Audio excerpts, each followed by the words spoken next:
Assalamualaikum warahmatullahi wabarakatuh. Balik lagi di channel ini. Di video kali ini kita akan bahas Honda CBR 150R K45N.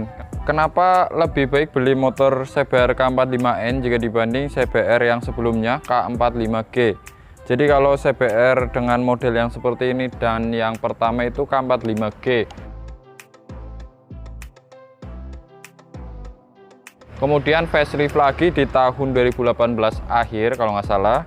Jadilah model seperti ini sampai di tahun 2020 awal. Kalau yang unit ini tahun 2019.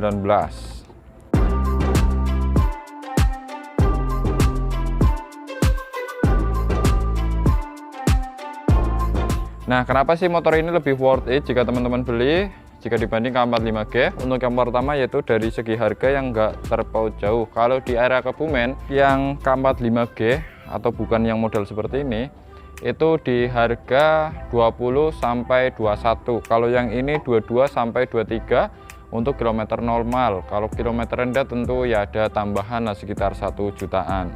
Karena selisihnya cuma sedikit, kenapa harus lebih milih yang ini? Tonton aja videonya sampai habis.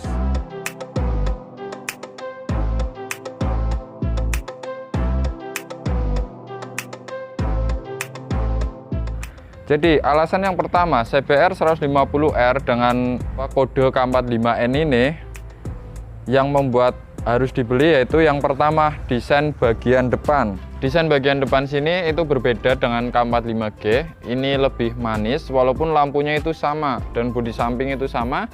Beda di bagian area sini, beda di bagian windshield, sama beda di bagian spion. Sama di bagian spakbornya yang berbeda. Jadi lebih kelihatan fresh dan lebih manis saja jika dibandingkan versi sebelumnya. Alasan yang kedua yaitu desain velgnya yang berbeda. Desain velgnya sudah menggunakan palang Y khasnya Honda saat ini, dan velg ini juga dipakai di CBR K45R atau CBR yang terbaru. Jadi desain velgnya lebih bagus daripada desain velg sebelumnya. Begitupun disnya, dis depan belakang untuk CBR K45N. Jika dibanding CBR yang K45G, disnya itu sudah berbeda, dan yang K45N itu sudah menggunakan dis yang namanya itu wavy atau sudah bergelombang. Sedangkan CBR versi sebelumnya masih menggunakan dis biasa, dan dis ini juga dipakai di CBR yang terbaru saat ini. Selain dari dis dan velg serta bagian depan, perbedaan lagi yaitu di bagian suspensi depan. Suspensi depan itu walaupun masih sama menggunakan teleskopik, tapi sudah ada adjustable suspensi. Jadi suspensinya itu bisa diatur kekerasannya. Dan fitur ini nggak ada di CBR yang terbaru yang sudah upside down, itu nggak ada fitur penyetelan dari suspensinya. Dan CBR yang sebelumnya juga nggak ada penyetelan seperti ini. Jadi K45 ini worth it banget.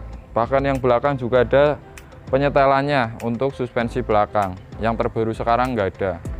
Kemudian perbedaan lagi yaitu di bagian speedometer. Kalau yang versi K45G itu masih menggunakan speedometer, modelnya sama, cuma kalau yang K45N sudah pakai negatif display. Jadi yang nyala angkanya itu warna putih, latarnya warna biru. Kalau yang K45G itu masih menggunakan kayak kalkulator ya. Jadi backgroundnya itu kecoklatan dan tulisannya itu hitam. Jadi dengan negatif display seperti ini akan lebih terlihat jelas dan lebih modern. Dan untuk speedometer model seperti ini itu masih dipakai di CBR K45R atau CBR yang terbaru. Cuma hanya beda framenya saja. Dan yang cukup penting yaitu di CBR K45N teman-teman bisa pilih ke varian ABS kalau ada ya.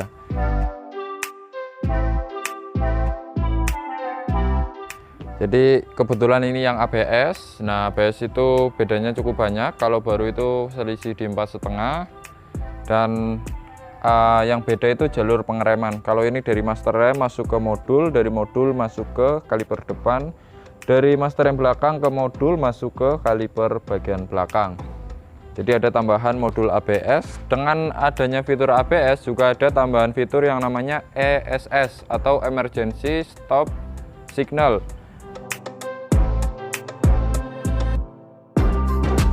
Walaupun di sini nggak ada lampu hazard, tombol lampu hazard, tapi lampu hazard akan otomatis menyala jika kita ngerem mendadak gitu ya. Terdeteksinya dari modul ABS-nya atau perangkat ABS-nya.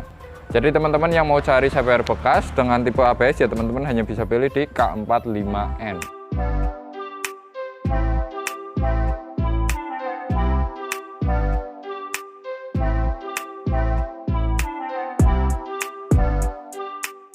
Ya kurang lebih perbedaannya cukup banyak seperti itu. Kalau teman-teman ditawarin dengan unit yang sama, bisa dibilang kemulusannya sama, tapi harganya nggak jauh beda, mending lebih milih ke CBR K45N ini.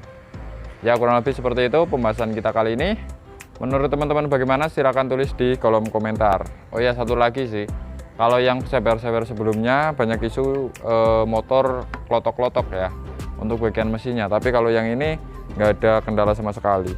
Dan unit ini CBR K45N versi ABS, kilometer di 22.000. Kalau ada yang mau beli silahkan. Kalau yang kilometer segini dengan tipe yang kayak gini, yang non ABS itu di harga 23 lah kalau nggak salah ya. Ini ya 25 lah net kalau ada yang mau. Part ori masih ada, step belakang masih, step depan masih ada, spion ori masih ada, spakbor belakang masih ada, 25 net, nggak usah nego-negoan. Semuanya masih bawaan pabrik, nggak ada yang kita rubah-rubah. Ya paling ada sih di sini penyesuaian sedikit, karena waktu itu pernah kecantol bagian sini dan yang patah itu bagian rangka hitam ini. Harganya murah cuma indenya lama, tapi kita penyesuaian disesuaikan. Selain itu nggak ada sih, dan motor dipakai harian normal. Jadi yang minat mau cari silahkan kesini aja. Oke ya guys, kurang lebih seperti itu untuk pembahasan kita kali ini. Jangan lupa support dengan cara like video ini, share ke teman kalian, dan subscribe channel ini bagi teman-teman yang belum subscribe. Ya jadi kurang lebih seperti itu. Sampai jumpa lagi di video selanjutnya. Wassalamualaikum warahmatullahi wabarakatuh. Bye.